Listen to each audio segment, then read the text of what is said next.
Welcome to the Earth Keepers podcast. This podcast is for people who seek new and better ways to love and care for the earth. It's a podcast for anyone who is deeply concerned about the harm being done to the environment on a local and global level. It's a podcast that builds community and connection between people of like heart and mind, people who believe that earth care should be integrated into every aspect of life, and for many in the Earth Keepers community, that includes our spiritual practices. My name is Forrest Inslee, and in this episode we'll be talking to Randy Borman, a respected leader among the Cofan indigenous people of Ecuador. Randy was born at the headwaters of the Amazon. He grew up among the Cofan people, speaking their language and living life in the forest as any young Cofan does. However, he also learned American culture from his missionary parents, and later pursued a Western university education before returning to his home and his people in Ecuador. Today, Randy is a respected leader among the Cofan and is also well known internationally among global environmental advocates. His vision of leadership is inclusive and holistic. In his time as a Cofan chief, for example, he came to understand that his role was to serve the whole community, not just the Cofan people, but also every being in the ecology of which they are an integral part. I think one of the huge aha moments of my life was realizing that I wasn't chief of just a group of Cofans, humans. I was also the chief of thousands of macaws, hundreds of thousands of trees. All of this was part of my responsibility. The wild pig herds, the fish, the spiritual beings that were there. All of this was part of my responsibility as I slowly assumed and slowly learned to take on the role that originally was involved in Adam's stewardship. And that all of these people who are coming alongside of me are also part of that relationship and can be part of that physical, spiritual, and social relationship, not just with each other, but with the world as a whole. And this is what I think creation care ultimately is about. Welcome, friends, to the Earth Keepers podcast.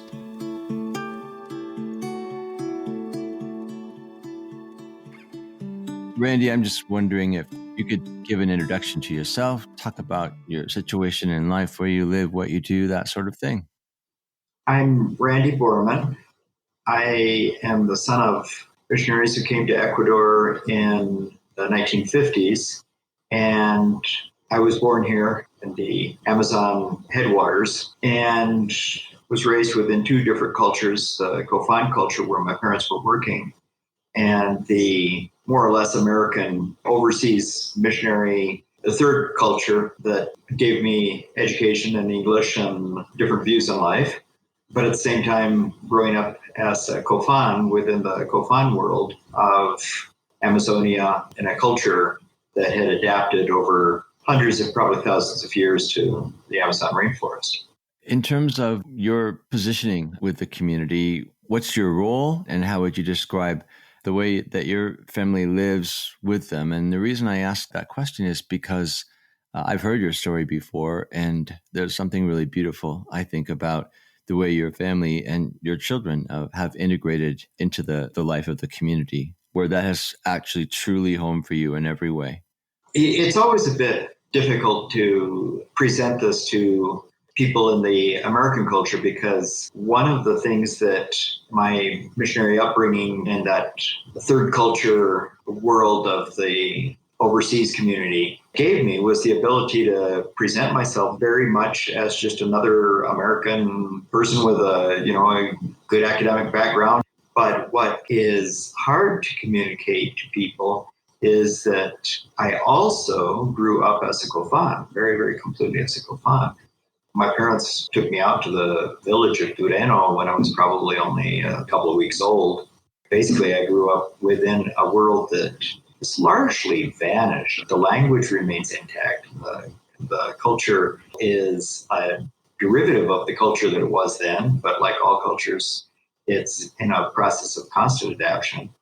And part of that adaptation, when I was early college years, was that at the same time, as I was trying to get an outside education, I was also facing, along with the rest of the Cofan people of our village of Durango, we were facing the onslaught of the whole outside world.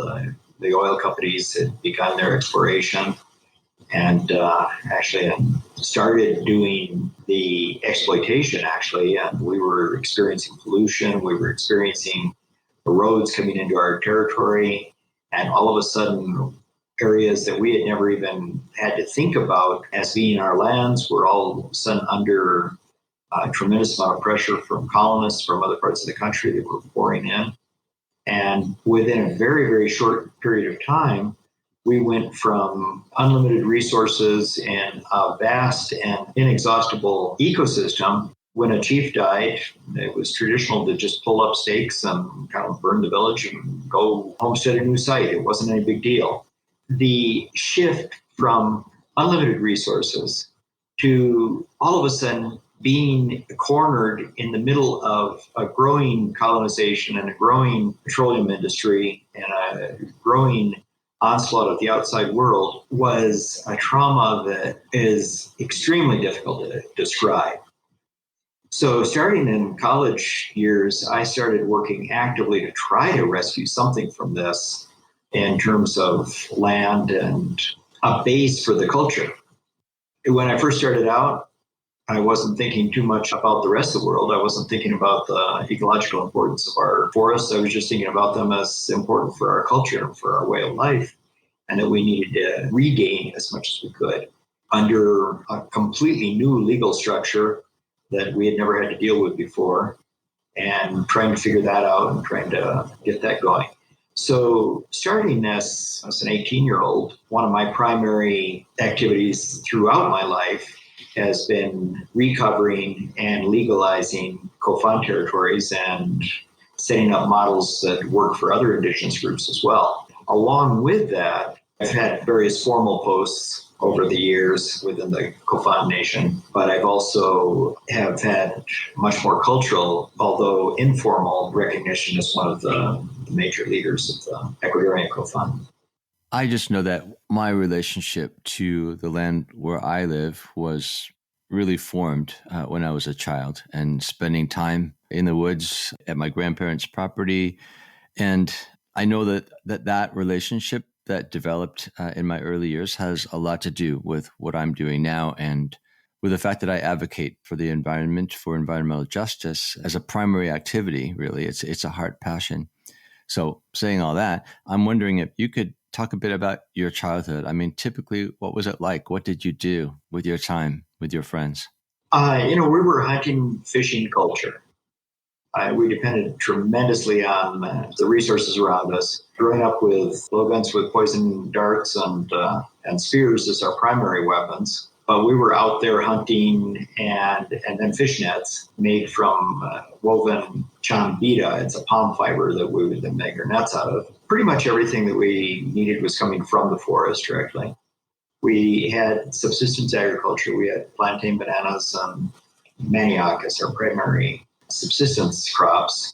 And then people planted a wide range of fruits, corn, and other products as kind of asides.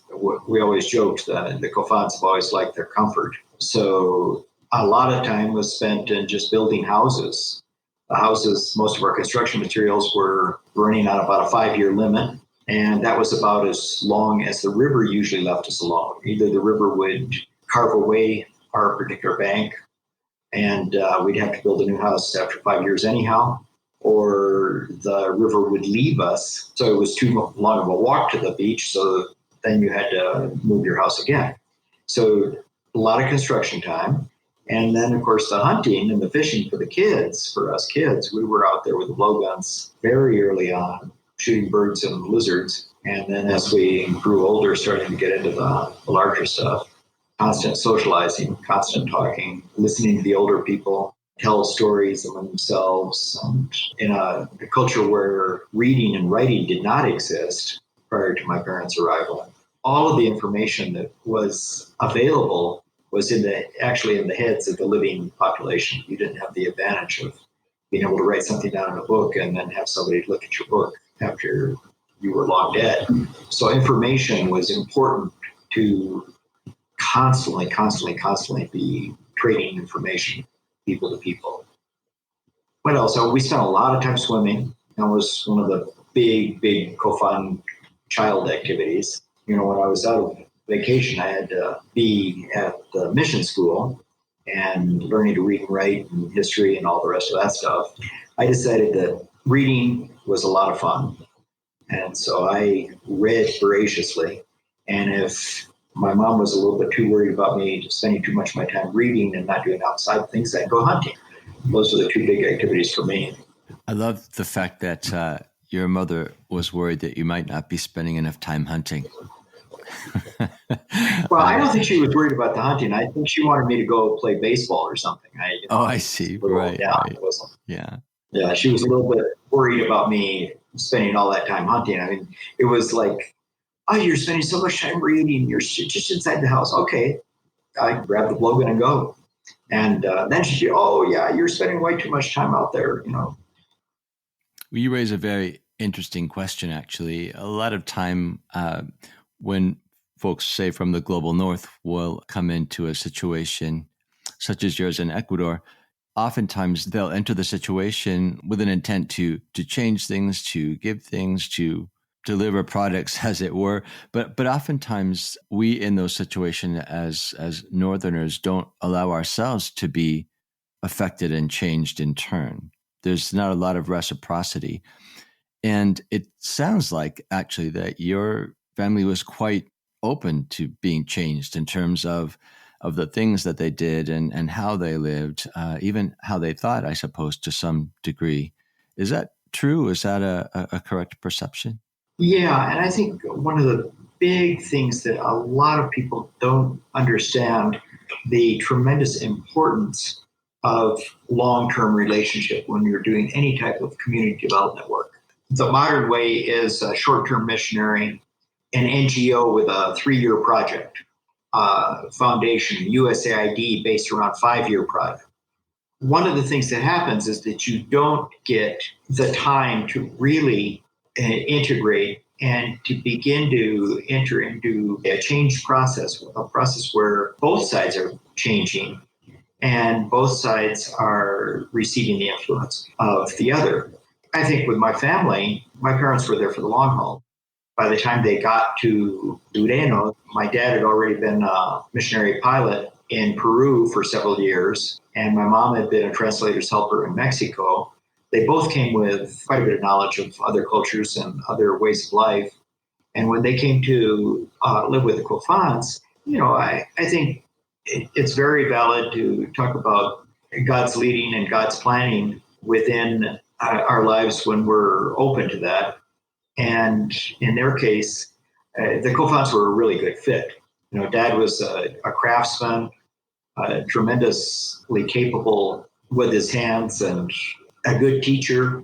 And he came into a group of people who made their living as craftsmen. Their whole thing were hammocks and, like I say, the constant building of the houses and all of this sort of stuff. And so in spite of the fact that he wasn't especially an outdoorsman, he was competent, but hunting was definitely not his thing. Farming was definitely not his thing. Mom did most of that. But coming into a culture that valued very, very, very highly ability with your hands, the skill with how you make a blowgun, how you make a hammock, how you make a fish net, how you make a canoe, all of these things. And he fit in very well with that and learned a lot and taught a lot. My mom, likewise, her dad had died when she was quite young and living through the Depression in California, going back and forth, picking fruit and just living poor, living on the edge, and then going to Mexico, fitting right into that world there, and then coming down here and fitting into the Cofan world with her skills, her literacy skills, and she was the one who actually developed the Cofan alphabet and began the whole process of teaching people to read and write. But at the same time, a wife, a mother, very, very understandable to the Cofan people. As they stayed there, they became more and more aware of places where their worldview was not the same as the Cofan worldview. They were always very, very, very open to learning. Sometimes kind of slaps you in the face. And they had the one situation where the old chief, very close friend of my dad's, comes over in the morning after taking the hallucinogen, Yahe. He was a noted game caller. He was one of the shamans who was noted for being able to call in wildlife of various types to the village or to be able to locate where it was. And he comes in and says, that was a really, really good session last night. The pigs are going to be coming in probably this morning sometime to the village here. I'm going to go home and get some sleep, but just be aware of it. And sure enough, about 10 o'clock, all of a sudden this herd of 200 pigs comes marching through the village. These are white-lipped peccary. And of course, everybody in the village who was still awake was out there hunting for the porch, getting, I guess you could call it porch pork. They were all of a sudden being faced with a reality, from a Western Christian worldview, where you pay lip service to a spiritual world, a spiritual reality. But you talk a lot about faith, and you talk a lot about things unseen, and you talk a lot about demons and angels, but you really don't have any very personal experience with most of it. And here, all of a sudden, they're being faced with not only a reality, a spiritual reality of these pigs coming into the village, they're also being faced with a real question. Is this demon? Is this angelic? What is it? The porch pork is really good eating. Should we be rejecting this as something of the devil? Where do we fit? How do we deal with this? And so the issues that they were facing as they developed and learned about other ways of life reached into everything, not just the surface. So I'm wondering, in that situation, it sounds like your parents' views on many things were changed, but probably it problematized and maybe complexified, to use that word, their faith a bit. I'm wondering if, when you look back at your upbringing, how is your Christian faith fundamentally different, maybe from the faith that you would have grown up with had you grown up in the U.S.? One of the fundamental bases of Cofan understanding of the spiritual world is that it's really nothing more than just the extension of the physical world that we live in.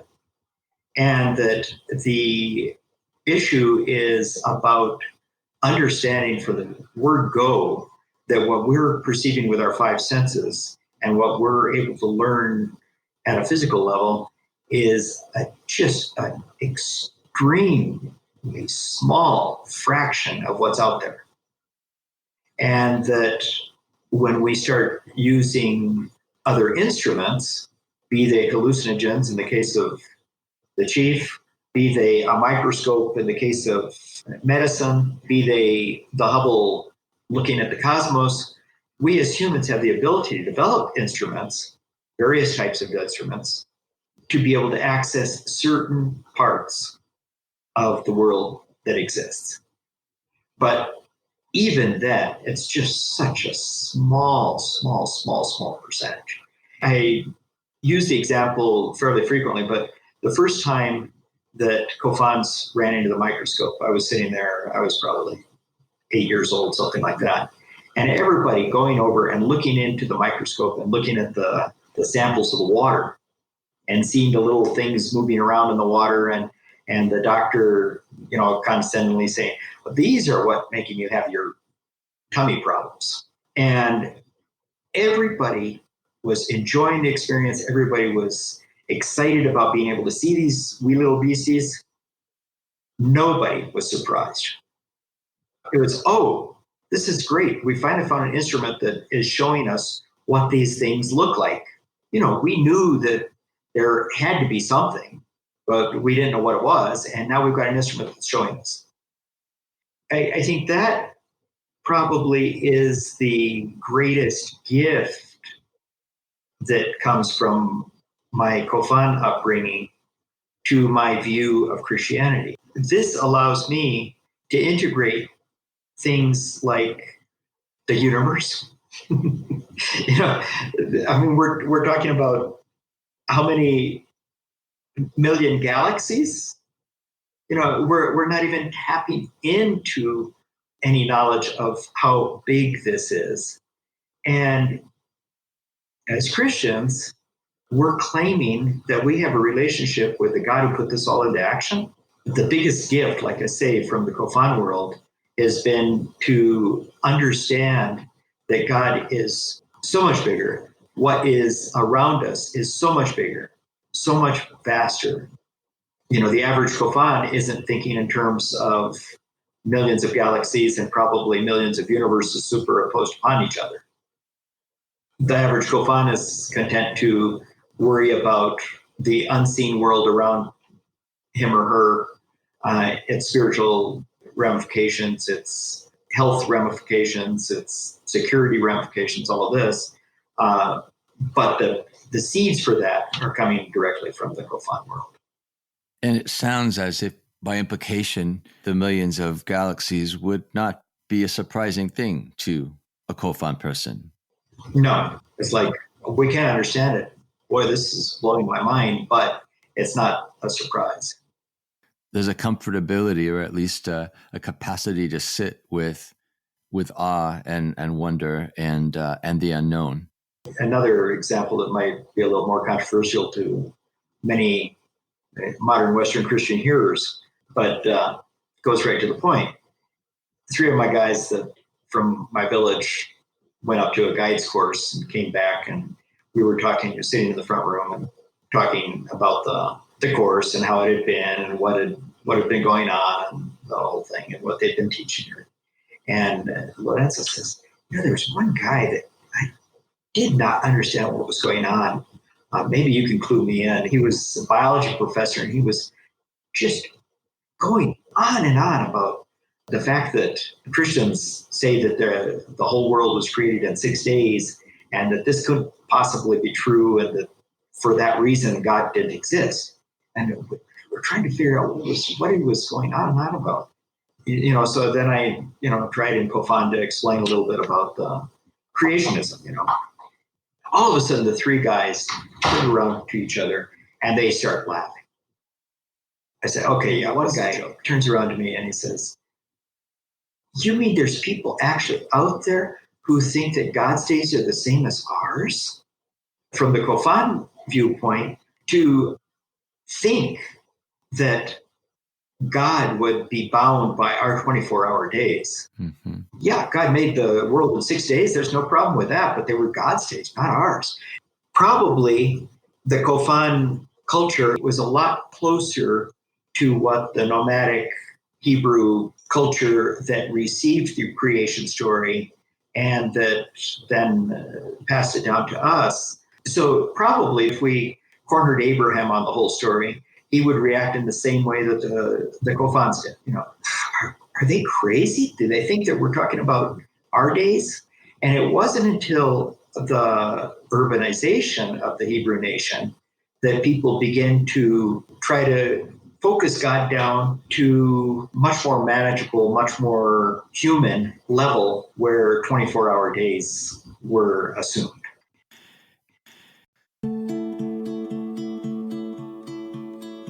Randy Borman is driven by his love for the Cofan people and for the whole community of creation that is the Ecuadorian rainforest. At the same time, though, he holds a vision of community that encompasses the whole earth. While his life is devoted to helping different indigenous groups in his region to become earth keepers in their local contexts, he sees his work as a critical part of earth care on a global level as well. Randy's vision of community embraces the whole earth, and his message challenges every person to understand their part in caring for it. You had made a comment earlier about community development and some of the important dynamics of that. In my teaching of community development, I often find that there is a tension between concerns for the environment, for earth care, sometimes, and the concern for human flourishing and human well-being. And oftentimes, community developers will feel a tension in knowing how to manage those two ends of the spectrum. I'm wondering, in your work with community development, but also in your work with the environment, what does that balance look like? Or is, in fact, there even a dichotomy? I'm coming from a worldview that's developed from a lot of different sources. Obviously, I'm not a pure Cofan in my worldview. I'm not a pure Western Christian in my worldview. I'm not a pure biologist in my worldview. I'm a mixture of all sorts of things. But the way that I would handle this question, first of all, there is a biological reality, and we've outstripped our biological reality. When we're looking at population management, we're looking at, for instance, we have a project that we've been doing for 30 odd years now, working with the Amazon river turtle and trying to bring back the Amazon river turtle to populations that allow it to be used for food and resources. And it was extremely important historically for most of the Amazonian tribes. And the equation that we use is that each turtle needs to reproduce its own genetic formula once during its life. So a female needs to have 2 surviving offspring at the end of the day. And all the rest are extras. And I mean, this is just a biological, so we're talking about 600 eggs during a lifetime. If the population is stable and is in good shape, that means that 598 of those eggs are available for food for humans or for animals, or that's the type of equation that we work with in biology. Humans, we've obviously gone way, way, way overboard on our biological imperative. So a huge problem that we're dealing with, the basic problem we're dealing with is really ultimately population. Meanwhile, we're dealing with natural world that is constantly being reduced. And in the case of the Cofans, we've been faced with the reality of going from a home range, to use the proper biological term, because we weren't actively defending the territory, of several million hectares. Figure a hectare is 2.5 acres, so several million acres of territory, down to a very, very, very small, reduced area that now that we do consider a territory and that we do defend actively. And that means that all of the resources that we're taking out of that world need to be managed very, very heavily by us. And we need to take a much more active role in the day-to-day management of that natural, in quotation marks, world that's around us. And this is where our management of turtles becomes very, very important. As we become active managers, we also are taking on the role of stewards that I think was originally contemplated in God's mandate to Adam. This is where creation care becomes an incredibly important part of our worldview as Christians. And I'm not speaking of Western Christians or Cofan Christians or anything. It's just plain old Christians. Our stewardship of our world at both the small level and the larger level becomes more and more increasingly important. Starting a couple of decades ago, I became increasingly aware that we're not talking about just preserving and conserving and managing our forests for ourselves. We're talking about maintaining these places for the benefit of the rest of the world. And a huge part of my activity in the last few years has been trying to wake the rest of the world up to the need for these forests. As we're going into climate change, we need these places. We need to be dealing with them. So it goes past the immediate community development issue of how to balance community development with management and conservation, but then goes past that to, I guess we could call it world development. And we've got to do it quick because we're already feeling the tremendous impacts of the global climate change. And we've got to develop a consciousness at a world level, not just at a community level, that we need these forests and we need these natural areas. And human interests, if we want all of us to survive, go over the top of local felt needs. Just because the local farmer needs to grow cows to be able to survive, on a global level, we can't present that as part of our community development program anymore because the whole world needs those forests more than the individual needs the cow. I want to actually address both of those levels, the local and the global, but take one at a time. Could you talk about, in terms of the history of the Cofan in particular, how has earth care, creation care actually been instrumental in cultural healing, in societal strength? I mean, what is the relationship between the development of the Cofan nation and caring for the environment? The seeds for living close to nature, to being stewards of nature, are much easier to access and much easier to grow within a close relationship, a pragmatic relationship that most of the indigenous peoples have had throughout history. So changing my metaphor a little bit, but blowing the coals into a fire of creation care is easier when you're coming directly from an indigenous worldview than it is when you're coming from an urban worldview. And so the whole deal is getting those seeds and making them grow and developing the next stage, which is the management of that world. But going from that, where you're already doing management kind of inadvertently, just for pragmatic reasons, and switching that over to a situation where you're now able to do it consciously and take your stewardship to a second level, which is what we're doing with the turtles and with a lot of other wildlife as well, is something that an indigenous world can adapt to very, very quickly.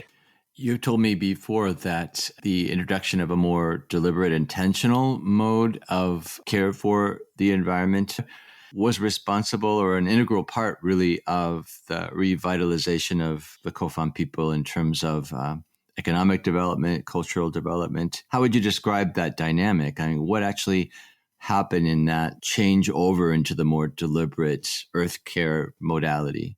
You know, when you're looking at what's important to a culture, language is the description of a culture. And my thumbnail definition of a culture is a group of people's social, physical, and spiritual involvements with their environment. The language is the description of those relationships. And so when we're looking at a culture, the first thing we need to do is go look at the language and find out what they talk about. And in the case of Cofan, over half the language is dedicated to the physical environment and its spiritual and social ramifications. If you take a Cofan out of the rainforest, there's still 50% of the vocabulary, 48% of the vocabulary that still remains intact. We can still talk about the taste of the food, marriage relationship, and there's a lot of things that we can still talk about.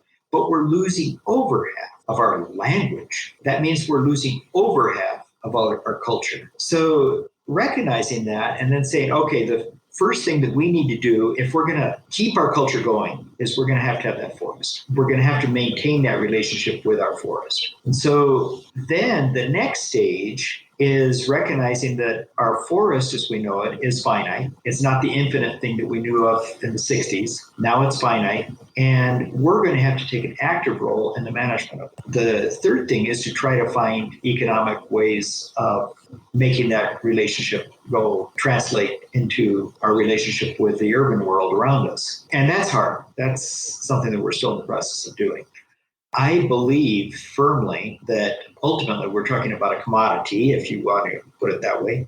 We're talking about a necessity, really, for the rest of the world, and it needs to be treated as such. The environmental services that our forest is providing need to be paid for by the users in the same way that when you turn on the tap, your water tap, and a little meter outside meters up your bill, and you then help pay for the process of getting that water to your house. In the same way, we need to figure out some way that the environmental services that our 1 million acres of rainforest that the Cofans presently govern and manage, those environmental services that forest is providing to the rest of the world needs to be in some way paid for. That doesn't happen yet, isn't happening.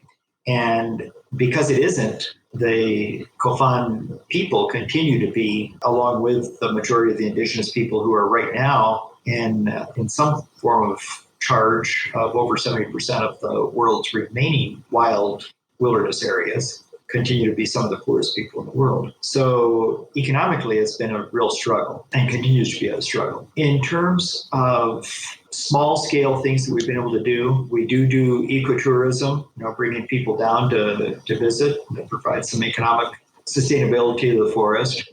Along with it, it provides another very, very important thing, because people who are obviously from economic and educational background of, being the elite are coming down and saying, oh, wow, isn't it wonderful that you have this forest? So that's been an important feedback for Cofans and other indigenous groups across the globe, that they are at least getting verbal assurance that what they're doing is right.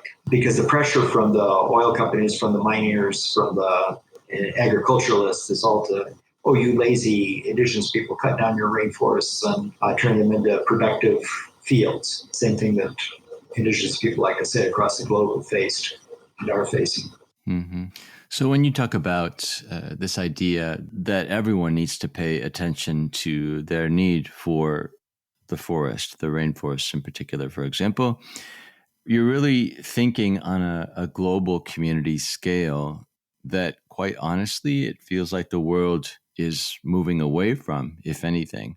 There's a lot more focus on nations, for example, or even on the individual, and very little thought given to the community of the earth, the global community. And I'm wondering if you have any hope for that to change, or would even know how to go about helping people to think in the broader global terms. Let me give a couple of examples here. One, $119 billion for the water holder backer around New York City is the figure that I just got yesterday from my son. I may be off a decimal point low, not high. Let's call it $119 billion that is being put into forestalling effects of climate change. I can't remember the exact figure, but over $100 billion in damages in the New Orleans hurricane. Billions and billions and billions of dollars, trillions of dollars in damages from the leading edge of climate change. Each one of those events, if you lose 1 million more acres of rainforest, each one of those things will be more expensive. So the money's out there. The money's out there when you have to repair the damage from having lost 1 million acres of rainforest. You put up $1 billion, you put up $10 billion without even thinking about it. Why not prevent it? Right now, the Cofan Nation is very, very small. There's about 1,400 people, Cofan speakers in Ecuador right at the moment, and that's it. They are controlling and managing an area of about the size of the state of Delaware, a little bit bigger than Delaware, with $10 million in a trust fund. They would have enough income yearly to be able to take care of that 1 million acres. The rest of the world wouldn't have to worry about it. It's a done deal. They're taking care of it. They're managing it for us. And at least that amount of carbon will be taken out of the atmosphere every year. That amount of rainfall control will be happening every year. That amount of pressure on the environment the negative impacts of losing that will not be there. We'll have the climate control, we'll have all of the environmental services of that area, and we're guaranteed for the future. Right now, they want it for free. The rest of the world wants it for free. The problem with it is that 10 years down the line, there's no money, there's no jobs, there's no incentive, and the rest of the world comes in and says, hey, what we really want from you right now is that oil that's underneath your land.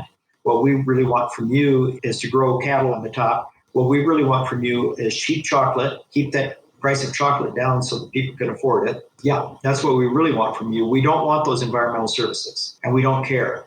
But we're more than willing to pay the insurance premiums that are necessary to be able to pay for the disasters that are going to get increasingly strong as we turn that into cheap chocolate.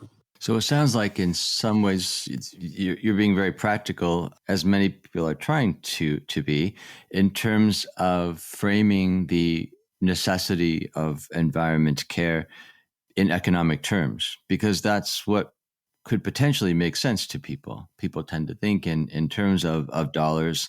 When things are boiled down to those numbers, it makes more sense. I think you're also making the point that even though that potential for understanding is there, that people actually don't understand, right? As you say, they're willing to spend money in a way that's not sustainable, that would just mean repeated costs versus investing in more preventative measures. Climate control, creation care is about us taking care of the place where we're trying to live. And to me, it's an example, one of many examples of God's love for us, that he tries to instill this ethic in our worldview, in our religious structure, in our spiritual outlook, this whole idea of creation care. But ultimately, it's his love for us, his wanting us to survive and to make good is the reason why he's doing it. You raise a really interesting point. I completely understand your argument that economics may be the language that compels people in the end to start making better decisions. But the idealist in me hopes that people will think more along the lines of what you've just said, that the fact is it's a good thing to care for the earth. We should be people who actually care. We acknowledge that it is about us and our ultimate well-being, but it's also about creation. It's about respect for the earth that God has given us. Do you think that there actually is any possibility that Christians could make that transition in terms of thinking, in terms of these higher values? Because as you know, a good part of the Christian world, to be generous, probably does not pay attention to matters of earth care or environmental justice. But there are parts of the church that actively resist accepting some of the realities of climate change, for example. When you look at the church and the future of the church globally, do you have hope that there could be this change of heart, this change of perspective that could even ultimately help lead the way in a different relationship between the global community and creation? I was extremely, extremely upset and disappointed that the Western Christian Church did not take leadership of the Green Movement. I have been extremely, extremely disappointed that the Western Christian Church has not taken a leadership role and an excited leadership role in understanding what science has been teaching us. So in the community of people that Circlewood hopes to gather, for the people who listen to this podcast even, I believe that they want to change and they want to help enact change. And part of that is helping themselves and helping their communities to think differently, to have a broader vision for what it means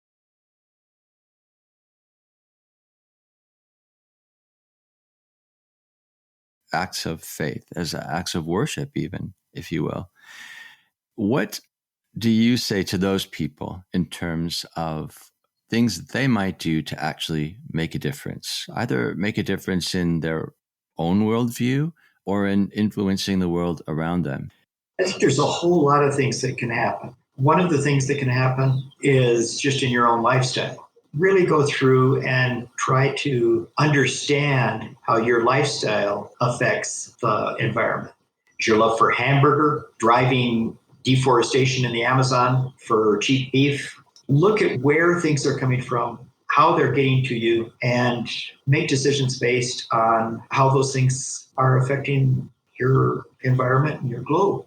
These are networks that go across the globe and where we do have to make decisions. We do have to say, okay, this I'm not going to be able to live without. This I will be able to live without. And this I'm going to try to find a source that is less destructive to my environment. So that's the first level. A second level is to go proactive and try actively to think about things like carbon sequestration. If I'm going to produce this much carbon, given my lifestyle, given the technology that accompanies my lifestyle, how can I go about offsetting that? What do I need to do to offset that?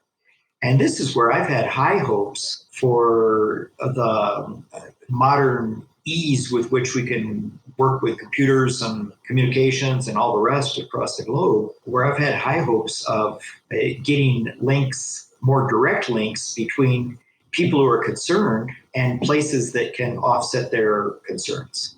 I think now, given the internet, given the ease of communication, this is a much easier jump to start talking about environmental co-ops, where you have a group who provides economic support, a group who provides on-the-ground management, Cofans, a group who provides intermediary, the communications, the legal, this type of support, but that operate as units. So we've got a Cofan co-op where group of individuals are able to buy in to become partners in the work of the Cofans within 1 million acres of rainforest. Next door, we've got the Sequoia Quichua. They've got another big block. So we've got a group of people who are buying into their co-op.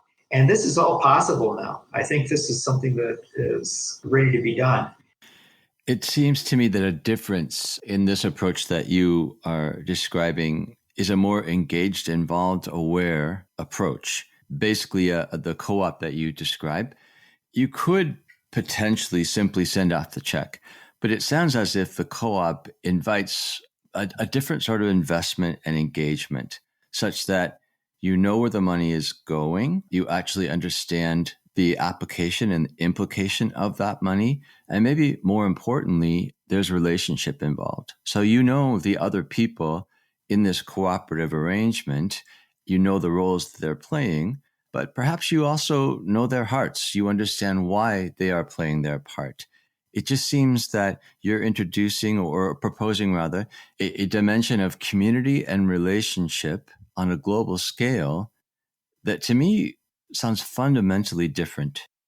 One of the big things that goes with the turf of urbanization is that you distance yourself from that natural world. Your contact with that natural world becomes more and more artificial, and it's harder and harder to understand the human in relationship with that natural world. That's something we want to bridge. We want to get that urban world to be able to, even at a distance, understand that relationship and switch back from a 24-hour human day to a recognition that God's days can be whatever he wants them to be. Give back the sovereignty that is implicit in a relationship with an environment that's bigger than me. And it's so easy for us to understand our relationship with our environment top down, that we're the outside element that needs to be, that somehow is condescendingly taking care of an environment that we're really supposed to be part of. The cooperative idea, the idea of having people from the urban world, people from the technical world, people from the biological world, people from the indigenous world, all working together with a common goal of maintaining an environment and taking care of creation in a very real way. We've been talking with Randy Borman, conservationist and environmental advocate. If you would like to support the work of Cofan Earthkeepers in Ecuador, you'll find a link to the Cofan Survival Fund in this episode's notes section. And please note that Randy's dream of a co-op approach to carbon offsetting is still just an idea. If you or someone you know would be interested in further conversation about putting such a plan into action, we would love to be in conversation with you. Please send an email with your ideas and questions to podcast@circlewood.online. Earthkeepers Podcast explores ways in which we can change ourselves, our communities, and our cultures to help us to care for the earth in holistic and regenerative ways. Through curated conversations, we highlight the wisdom of thought leaders and change agents who are making a difference and showing us a way forward. When Earthkeepers stand together, they amplify the impact of their resistance against environmental injustice and multiply their efforts for renewal and restoration. We invite you to support us by becoming a subscriber. You can help us reach more people with our message by leaving a positive review on Apple Podcasts. And please, share Earthkeepers podcast with anyone you know who seeks a better relationship to the Earth. This podcast is an expression of Circlewood, an organization whose purpose it is to cultivate transformative communities that love and care for all creation. If you'd like to learn more about the Circlewood community, please visit our website at www.circlewood.online or write to us at podcast@circlewood.online. I'm Forrest Tinsley, your podcast host. Our executive producer is James Amadon. Forrest Reed is our sound engineer and the creator of our original music. Our research assistant is Rochelle Nordman. Thank you, friends, for listening. And please join us for our next conversation on the Earthkeepers podcast.